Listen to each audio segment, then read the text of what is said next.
Deuxième chose, je vais lancer un petit tableau blanc pour vous expliquer ce qu'il en est.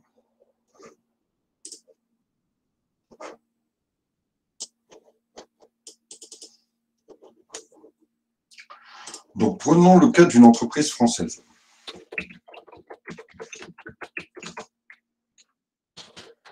Le vendeur est une entreprise française. Le vendeur assujetti. Monsieur, Oui, n'avez pas partagé votre compte. oui, je le fais tout de suite.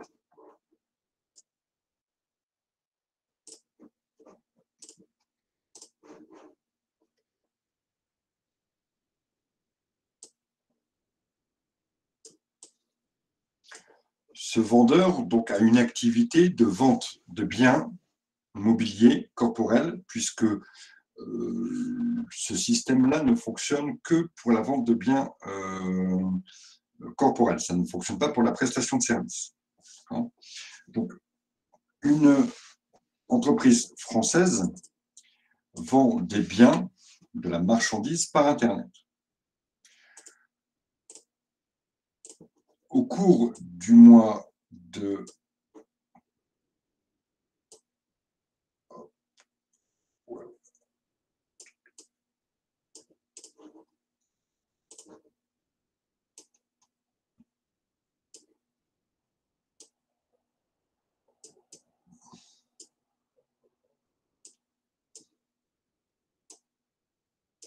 voilà, au cours du mois, je ne sais pas, on va prendre le mois de septembre,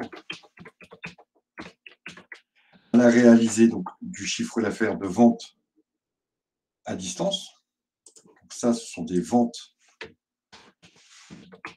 à distance.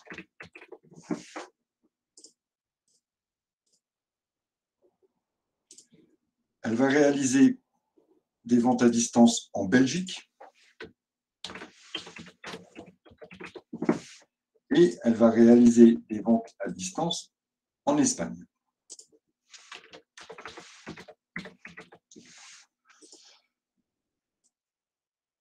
Depuis le début de l'année, et y compris les ventes, on va dire que ici, on en a vendu pour 2 000 €. Et le seuil et le cumul des ventes depuis le début de l'année, il est de 8 000 €. Le cumul depuis le 1 de l'année 2021. Il est de 8 000 €, le cumul. D'accord, 8 000 €. Pour ce premier cas, l'entreprise n'a pas dépassé le seuil des 10 000 €, puisque le seuil de 10 000 € est fixé pour tous les pays européens. Quel que soit, alors bien sûr, pays par pays, il faut que je regarde où j'en suis par rapport à ce seuil de 10 000 €.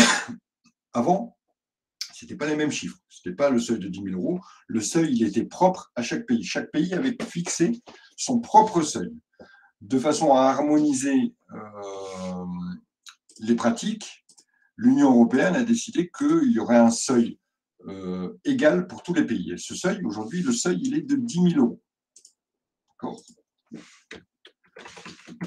Depuis 2021, le seuil est de 10 000 € pour quel que soit le pays de l'UE.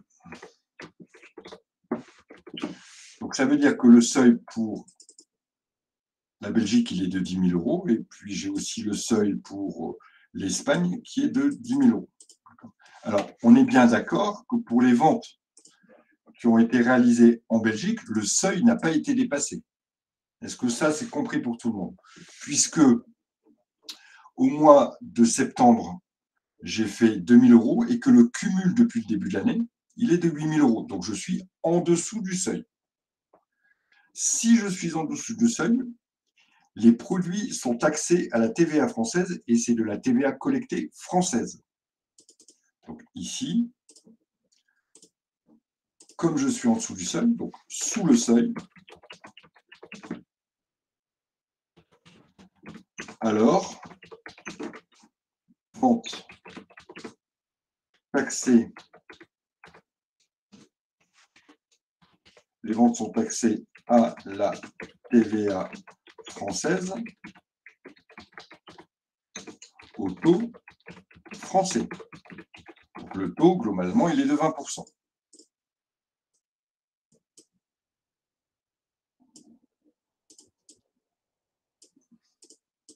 Donc, ça veut dire ici, mes 2000 euros, alors si c'est un 2000 euros, on va le dire hors taxe, mes 2000 euros hors taxe vont me provoquer de la TVA exigible à hauteur de 400 euros. TVA exigible en France. Maintenant, regardons le cas des autres ventes qui se sont déroulées en Espagne. Jusqu'au 31/8/2021, le cumul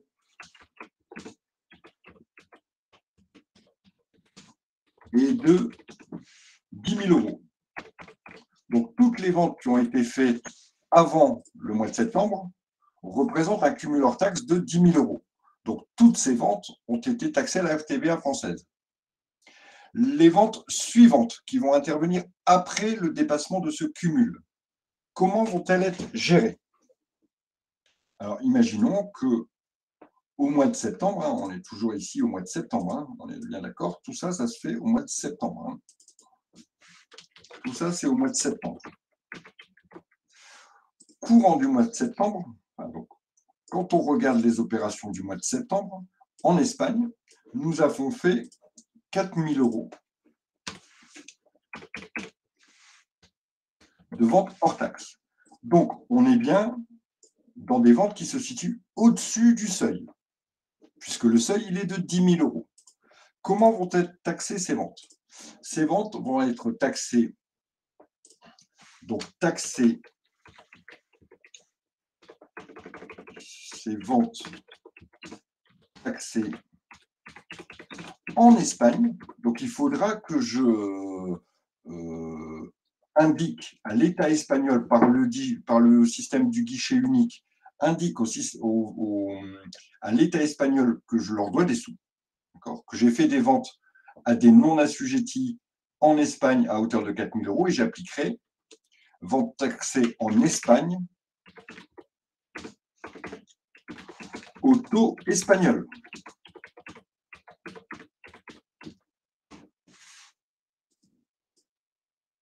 Et par conséquent, ces ventes ne seront pas taxées en France.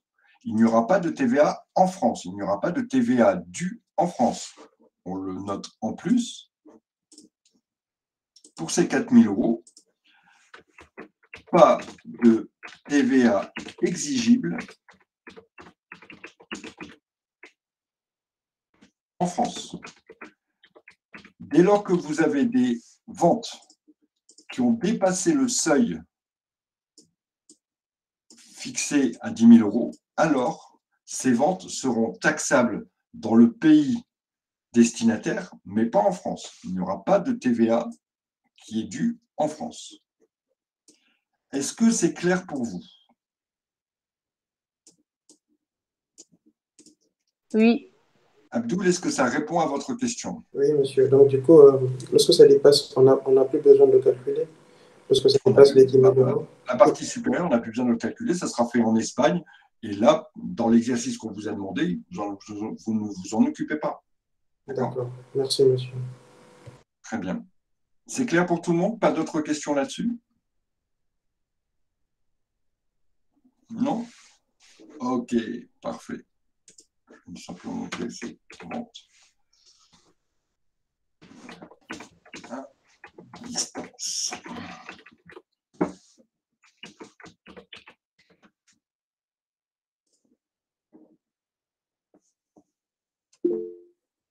Alors, Mika Lidad, je vous écoute. Allez-y, Mika Lidad. En fait, monsieur, c'est juste une question. Par exemple, s'il y a eu une vente au sein de l'UE à une entreprise assujettie, si par exemple, vu que c'est mentionné assujetti, et on indique que le client n'a pas fourni son numéro NIE, du coup, l'opération sera-t-elle exonérée? de TVA? Alors, je ne peux pas vous donner la réponse, mes candidats, puisque ça reviendrait à vous résoudre une partie du travail qui est demandé, mais réfléchissez. Quelles sont les conditions pour qu'une opération de livraison intracommunautaire soit exonérée de TVA? Il faut que le bien traverse le pays, hein. Il faut que le bien traverse la frontière, d'accord. Il faut qu'il soit vendu à un assujetti et il faut que l'assujetti me fournisse le numéro de TVA intracommunautaire. Si je n'ai pas la réunion de ces trois conditions, alors le bien est soumis à la TVA. D'accord. Il n'entre pas dans le cadre de l'exonération. L'opération est soumise à TVA et il n'entre pas dans le cadre de l'exonération.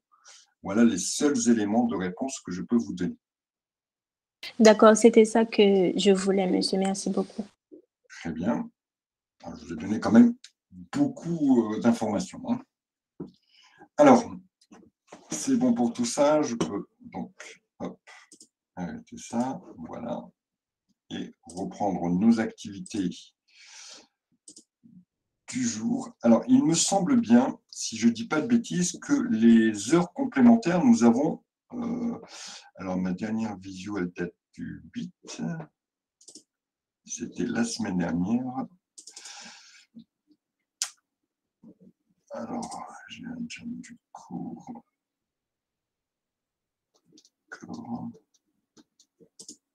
Alors, on avait simplement fait le cas Jordine. Ok, très bien. Donc, on n'a pas encore abordé les heures complémentaires. Vous me confirmez ça? Oui, on avait commencé. Je n'ai pas entendu ce que vous m'avez dit. On n'a pas fait les heures complémentaires, hein. Vous aviez surfé là-dessus un peu. On a commencé. Bon, je vais écouter. Je suis un peu étonné. Je vais juste revoir ma visio. Hop. Visio du 8, donc c'est notre dernier cours. Ne vous inquiétez pas si vous entendez un petit peu de bruit. 820, c'est divisé.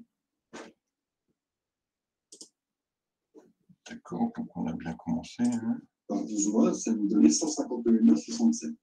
Le même principe va s'appliquer pour les contrats. Non, c'est seulement. Donc la durée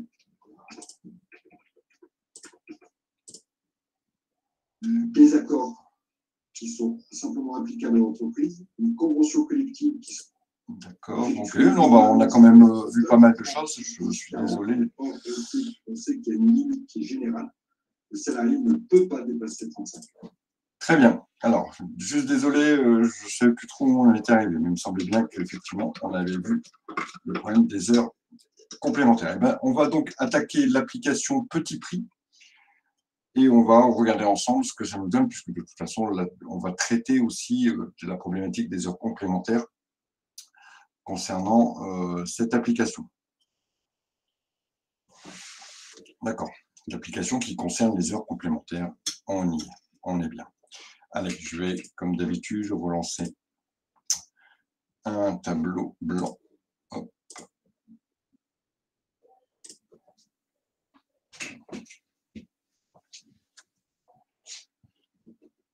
Allez, on met un tableau blanc.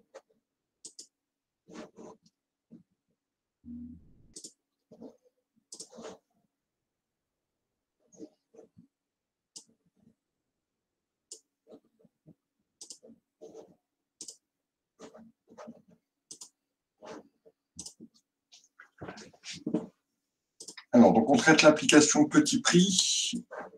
Hop, je partage le tableau. Hop.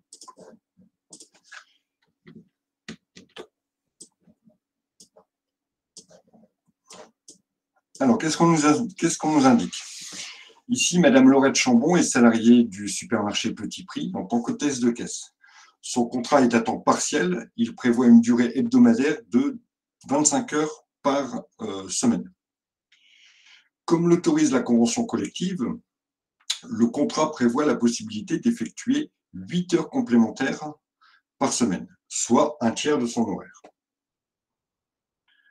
le responsable des ressources humaines prépare le décompte des heures du mois de septembre pour Madame Chambon et vous fournit donc son décompte que l'on voit dans le document 1. Alors, on va regarder ce décompte à quoi il correspond.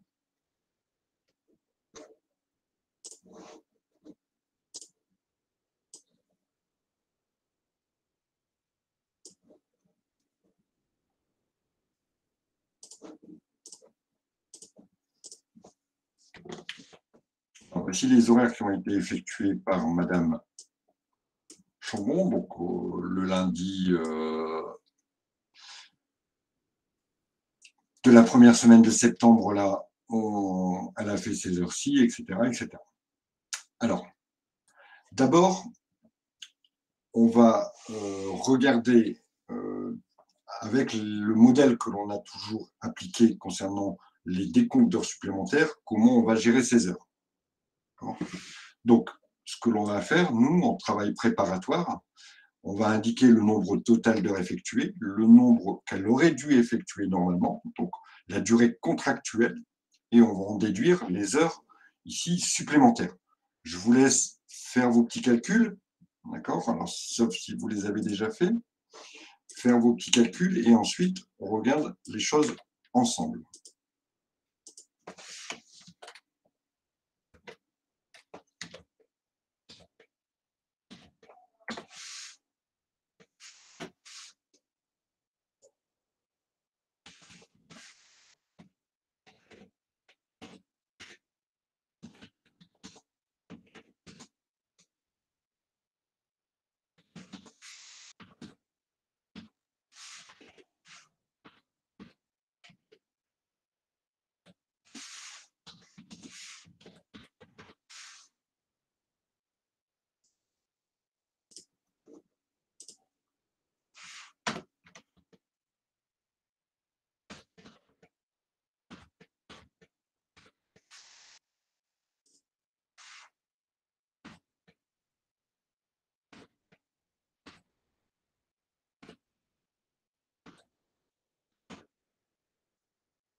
Qu'est-ce que vous pensez de ces heures? Combien d'heures complémentaires ou combien d'heures déjà de travail Madame Chambon a effectué? Allez, qui est-ce qui prend la parole?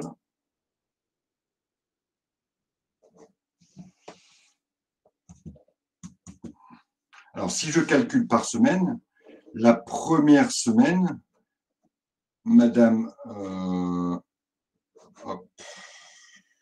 voilà. Madame Chambon a effectué 26 heures. Donc, j'ai simplement totalisé les heures de la semaine. La deuxième semaine, Madame Chambon a effectué 32 heures, la troisième semaine 25 heures, ensuite 33 heures et encore 25 heures. Donc, mon tableau récapitulatif, lui, il est le suivant.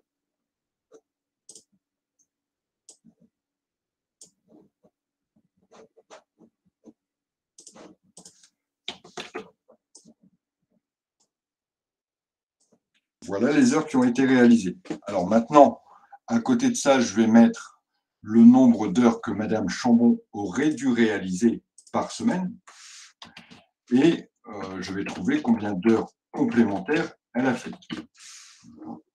Alors, si je compare ça et que j'indique ces heures normales, je vais obtenir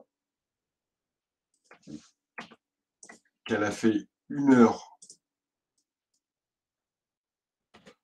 la première semaine et je vais en déduire aussi les heures des autres semaines.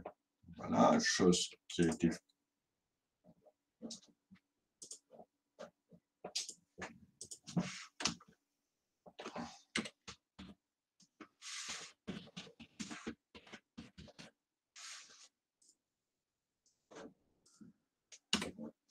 Voilà. Donc, le tableau, cette fois-ci, mis à jour, le voici. Ça, c'est la méthode que l'on avait employée déjà pour le calcul des heures supplémentaires. On va employer exactement la même méthode ici. Donc, première semaine, 1 heure complémentaire. Deuxième semaine, 7 heures complémentaires. Troisième semaine, pas d'heures complémentaires, puisqu'on voit qu'elle a réalisé les 25 heures qui sont prévues de façon hebdomadaire à son contrat. La semaine du 19 au 25, 8 heures supplémentaires. Donc là, on est vraiment au taquet des heures supplémentaires possibles.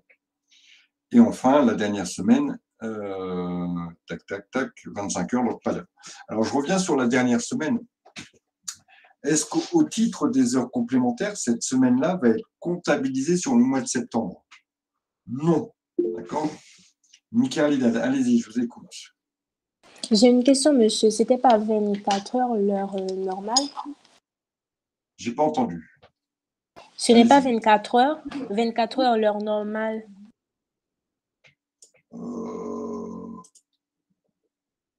Non, c'est 25 heures. Le Ah, sujet me dit 25 heures.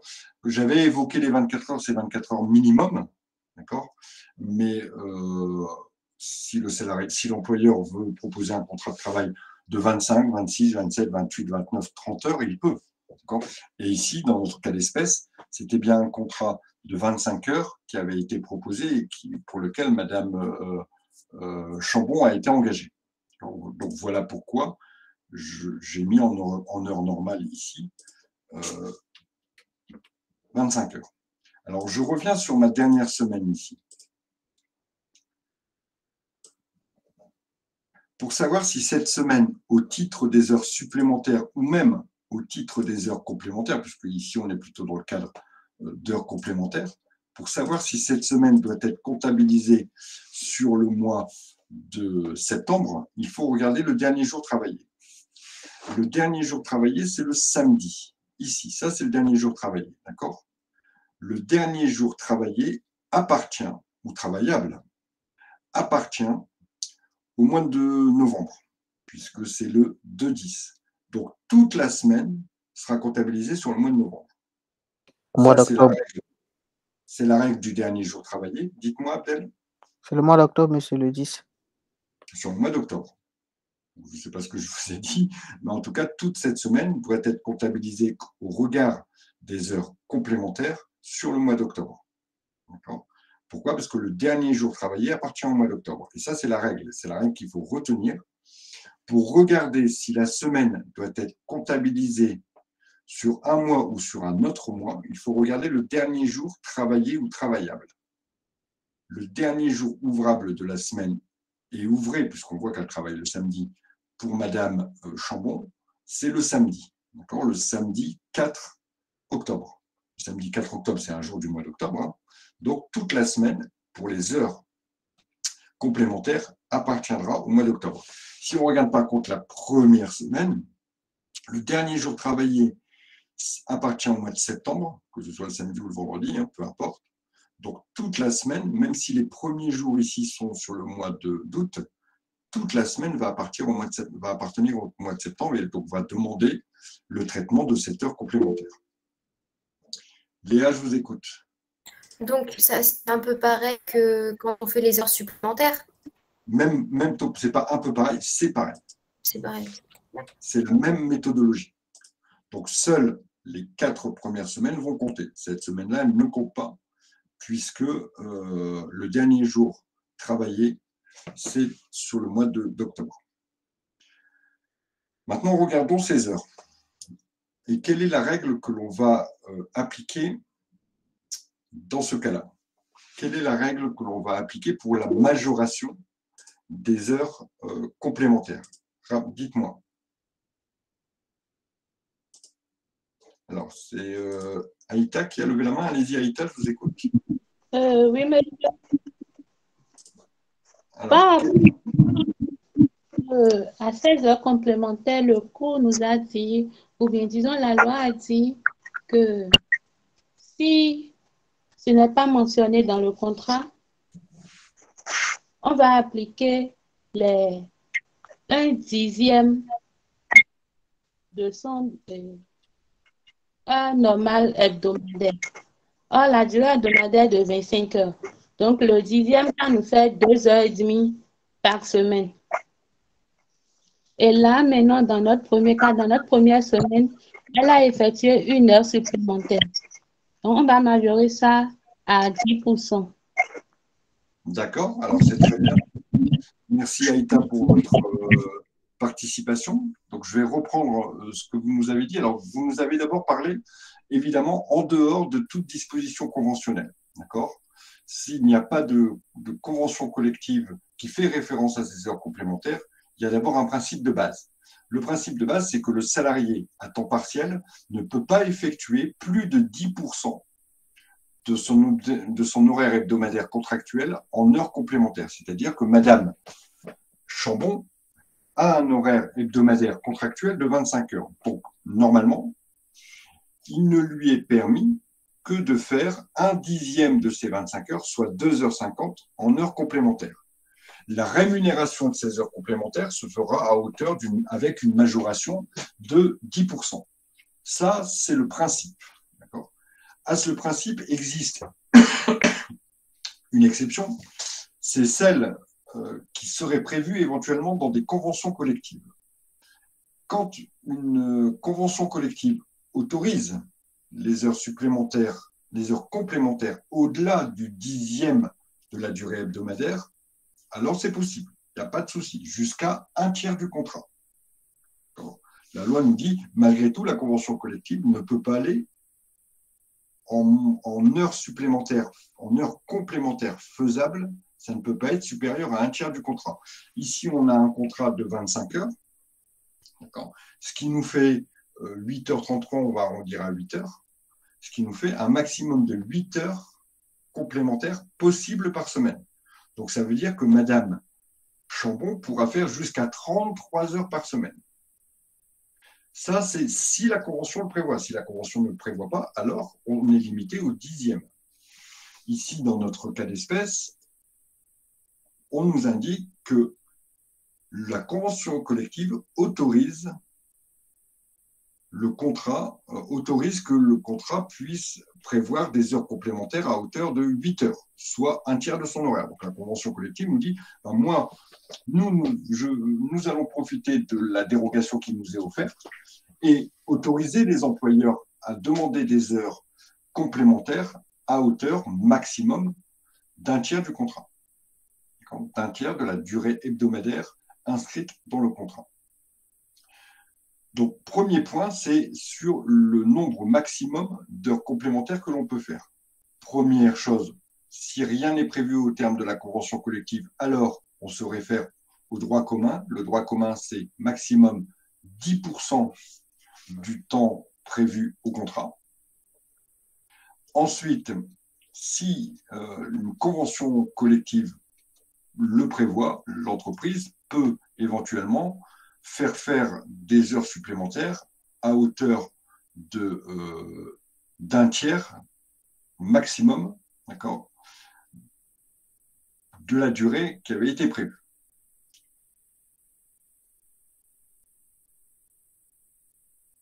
Très bien. Maintenant, nous allons donc déterminer le paiement de ces heures. Donc, il va falloir appliquer la règle suivante. Quand une convention collective prévoit qu'on puisse aller au-delà du 10e, comment ça fonctionne? Les heures qui sont comprises dans le 10e sont payées à 10%, et au-delà, donc jusqu'à un tiers, elles sont payées à 25%. Ça veut dire quoi? Ça veut dire que concrètement, pour Madame Chambon, les heures qui sont comprises, ou les 2,5 premières heures, donc le 10e du contrat, sera payé à 10%. Les heures qui sont faites au-delà des 2,5 heures seront payées, elles, à 25%. Donc, ce que l'on doit faire ici, c'est de regarder les heures qui sont dans le 10e de la durée du contrat. Ici, il y en a une, puisque le 10e de la durée du contrat, c'est 2,5. La deuxième, il y en a eu 2,5.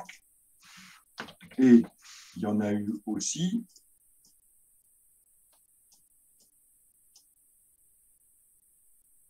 7 de réaliser, donc il m'en reste encore 4,5 à valoriser. Donc les autres 4,5 seront valorisés à 25%.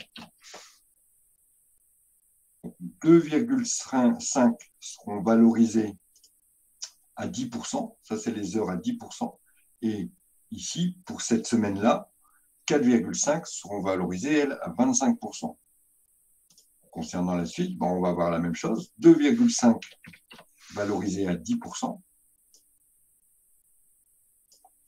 Et enfin, 5,5 valorisés à 25%.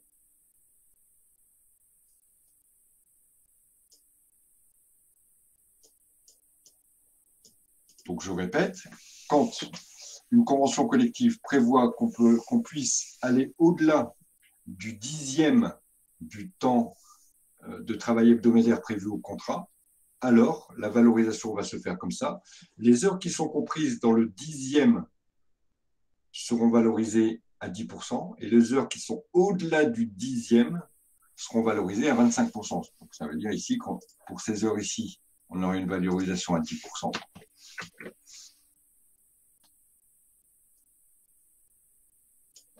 Et pour les heures qui sont ici, on aura une valorisation à 25%.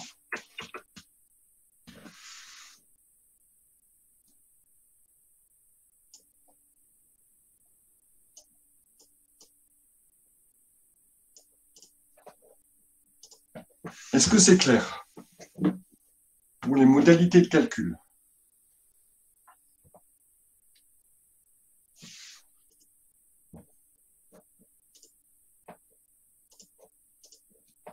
Bon, alors a priori, ça a l'air d'être clair pour tout le monde.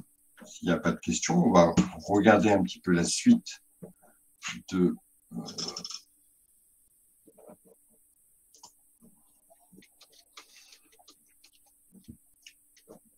cette application Petit Prix. Donc, dans les questions, on nous demandait de calculer le nombre d'heures hebdomadaires réalisées par Madame Chambon. C'est ce qu'on a fait ici. Le nombre d'heures hebdomadaires, il est de 26 heures pour la première semaine, 32, 23 et 33.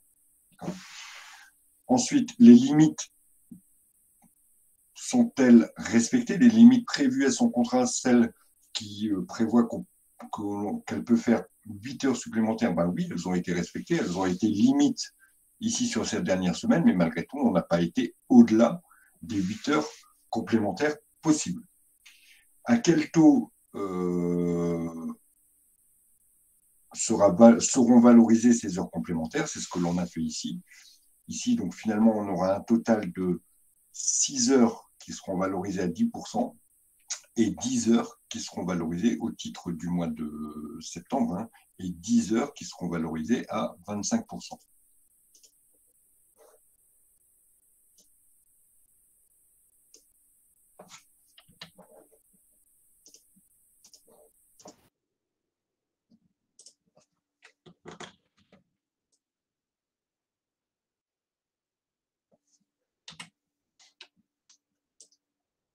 Alors, je vais vous demander maintenant donc, de préparer le même travail concernant le mois de décembre et de vérifier si éventuellement il n'y a pas des anomalies. C'est ce qu'on nous demande, hein.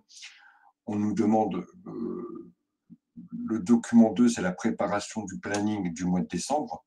Donc nous, on va préparer le même tableau que je viens de vous construire ici et vérifier si éventuellement il n'y a pas des anomalies qu'il va falloir corriger.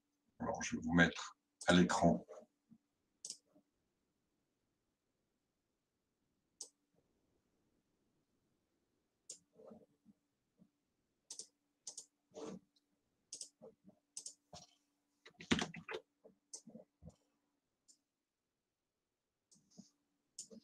les données qui vont être prévues donc, pour Madame Chambon pour le mois de décembre. Et je vais vous laisser donc calculer vos différentes totaux semaine par semaine et regarder éventuellement les semaines que l'on va retenir au titre du mois de décembre et les semaines que l'on ne va pas retenir au titre du mois de décembre. Je vous laisse bosser un peu.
Alors, dites-moi ce que vous pensez de ce planning prévisionnel. Est-ce que vous avez noté des anomalies quelconques?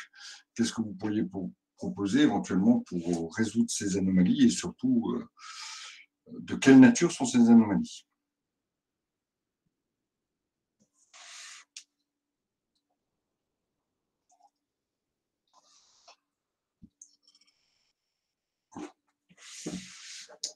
Alors, on est qui aujourd'hui là?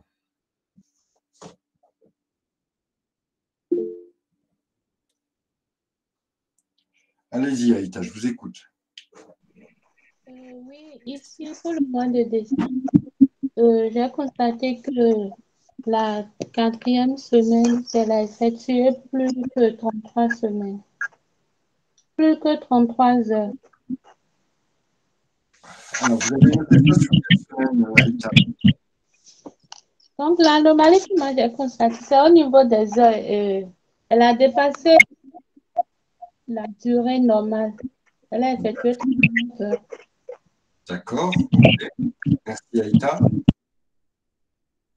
Quelqu'un d'autre veut intervenir et veut me donner ses idées, son ressenti par rapport à ça?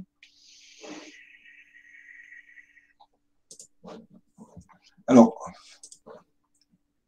si on regarde notre décompte, hop, je vais vous le mettre.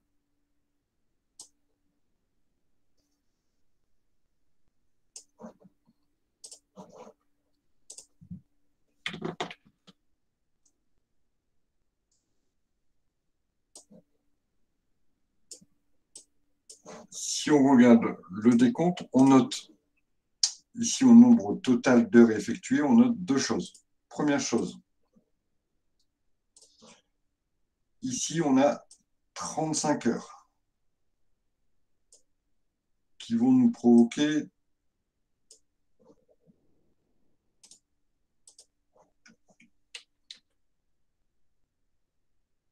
qui vont nous provoquer 10 heures complémentaires. D'accord? Puisque si je compare 35 et 25, j'ai un différentiel de 10. Or, le contrat et la convention collective nous indiquent que la personne peut effectivement faire plus de 2,5 heures par jour, mais sans dépasser 8 heures. Or, ici, il est prévu dans la semaine du 12 au 18 que Madame Chambon fasse 35 heures. Donc, que ce soit pour cette semaine-là ou la semaine d'après, puisqu'on voit que le phénomène recommence deux fois, il y a beaucoup trop d'heures qui sont réalisées et qui sont prévues pour le planning. On dépasse le quota légal autorisé en termes d'heures complémentaires. Ça, c'est la première chose. Et la deuxième chose, je vous rappelle que dans tous les cas, l'horaire qui est fait par le salarié à temps partiel ne peut pas être égal à un temps complet. C'est-à-dire ne peut pas être égal à 35 heures. Même si, on va imaginer que le salarié, un salarié qui fait 30 heures par semaine, d'accord? Si je lui rajoute un dixième de 30 heures, ça nous fait 33 heures. Jusqu'à là, pas de souci. Mais imaginons que la convention collective me permette globalement d'aller au-delà du dixième et de porter donc la durée des heures complémentaires à un tiers du contrat. Si je rajoute un tiers à 30 heures, ça me donne 40 heures. Alors, même si la convention collective m'autorise à rajouter un tiers du contrat, ça n'est pas possible. Pourquoi? Parce que ici, le contrat, la durée de travail de ce salarié serait portée au-delà de la durée d'un temps complet. Et ça n'est pas possible. Le salarié à temps partiel ne peut pas faire un horaire de 35 heures et plus. C'est ce qui se passe ici pour Madame Chambon dans les deux cas des semaines du 12 décembre au 18 décembre et du 19 décembre au 25 décembre. Donc ça n'est pas possible. Alors on va imaginer maintenant que vous avez apporté votre regard critique sur les prévisions de planning et que vous avez suggéré aux dirigeants de l'entreprise d'abaisser les horaires de façon à ce que Madame Chambon ne fasse pas autant d'heures qui nous mettra en difficulté, puisque là, effectivement, on n'est pas dans le cadre de la loi. Alors, on va imaginer maintenant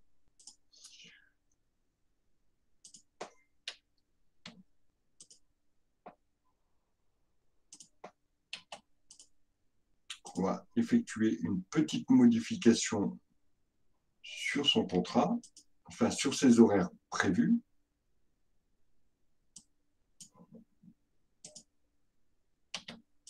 Et je vous propose d'analyser les horaires suivants. Donc ça, on a dit que ce n'était pas bon. Donc finalement, on va changer ces horaires et on va lui proposer les horaires suivants.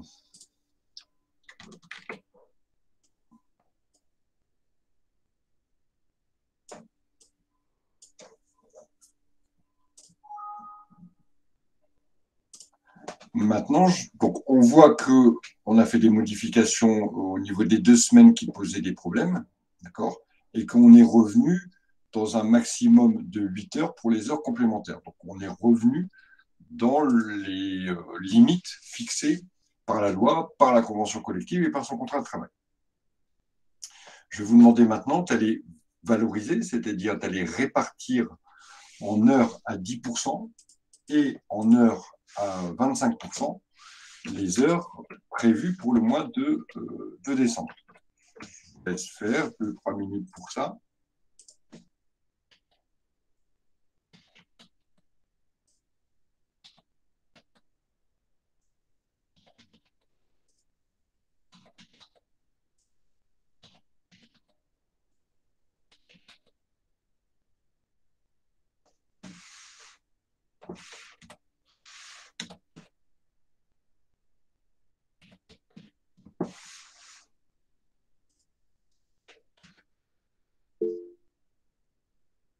Abdel, vous avez une... C'est pour répondre, Abdel? Ah, c'est une question, monsieur. C'est une question, allez-y, je vous écoute. Monsieur, là, nous sommes bien dans le mois de janvier, non? Non, de décembre. Alors là, on est au mois de décembre. Mais la dernière semaine, du 26 au 1er, Ouais, qu'est-ce que vous en pensez, vous? le 1er, à partir du mois de janvier, donc ça ne pourra pas être le mois comptabilisé au mois de janvier, au mois de décembre. Oui, effectivement, vous avez raison. La dernière semaine, dans tous les cas, alors ici, il n'y a pas d'heure, donc ça ne pose pas trop de soucis. Ça ne peut pas être source d'erreur, d'accord, puisqu'il n'y a pas d'heure complémentaire. Elle a fait ses horaires normales, d'accord. Mais malgré tout, cette semaine, normalement, ne devrait pas faire partie de mon planning. Elle devrait faire partie du planning du mois de janvier. Mais je voulais que vous la rayiez comme vous l'avez fait pour l'autre. Ok, Comme ça si que ça chaîne. vous y Monsieur, je vais la Monsieur, monsieur, Oui, décembre, c'est jusqu'au 31, c'est ça? décembre, ça va jusqu'au 31, oui. Donc on imagine que le samedi ici, c'est le 1er. Non, samedi, c'est le 31, je crois. Ouais, mais ce n'est pas forcément cette année, hein. Si on, à chaque fois, le dernier jour, c'est le dernier jour qui est indiqué là, 28, 29, 30, 1, 2, Je croyais que c'était 26 lundi. voilà. 28, 29, 30, 1, 2, 3. Ouais, non, quoi, vous avez raison. 26, 27, 1, 26, 27, 28, 29, 30, 31. Donc le samedi, en fait, c'est le 30 ici. Donc le samedi fait partie du mois de décembre. Alors, s'il n'avait pas fait partie du mois de décembre, on l'aurait retiré comme l'avait proposé au départ. Mais si on compte bien, si on compte bien ici, 26, 27, 28, 29, 30, 31. D'accord. Mais vous avez compris le principe. Et ici, de toute façon, cette semaine-là, elle est insignifiante puisqu'elle est à 0. Donc, même si vous faisiez l'erreur, ça ne changerait pas grand-chose dans vos calculs.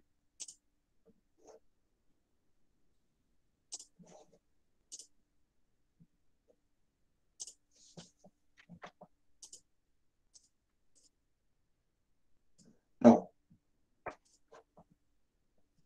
quelqu'un me propose une répartition semaine par semaine? Alors, Léa?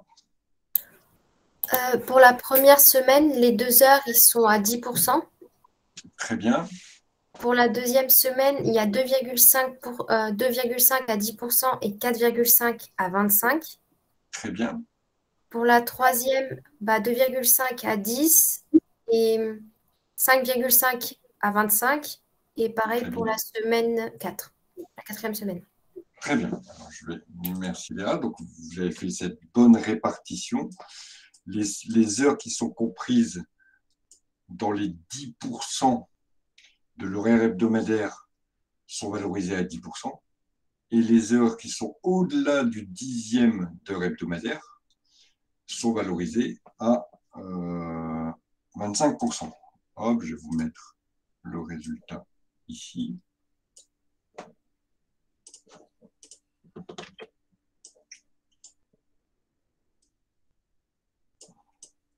Donc ici, à 10%, c'est les heures qui sont comprises entre 25, enfin, à partir de 25 jusqu'à 27,5, d'accord? Donc les 2,5 premières heures, puisque c'est le dixième, un dixième de 25 heures,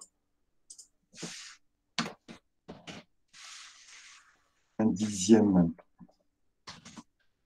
de 25 heures, ça nous donne 2,5 heures. Et les 2,5 premières heures complémentaires seront valorisées à, donc majorées, hein, sont majorées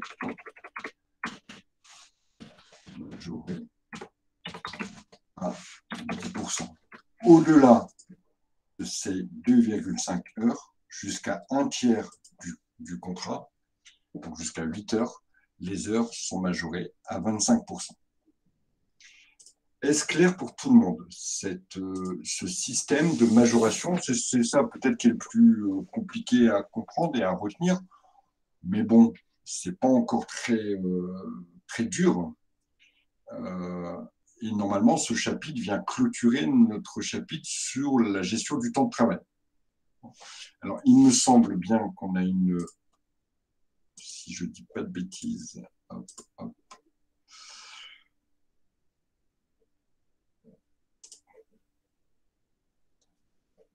On a un chapitre, une application récapitulative globale. Hop. Alors, tac, tac, tac, tac, tac, tac, tac, tac.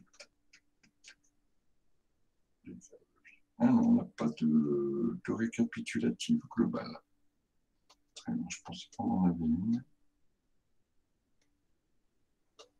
Ok, bon, on s'en fera une petite. Bon, je pense que mercredi, on se fera une séance révision sur tout ça. Et puis ça sera très bien.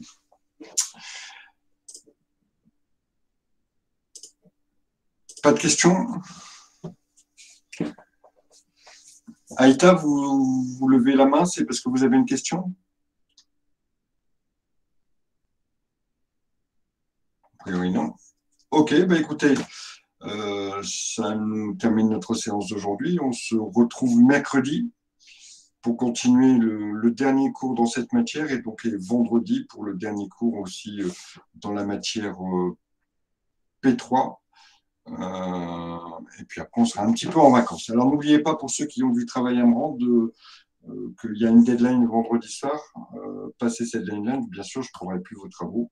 Souci d'égalité entre tous. Allez, je vous souhaite une bonne soirée à tous et je vous dis à mercredi. Salut à tous. Au revoir. Au revoir. Au revoir.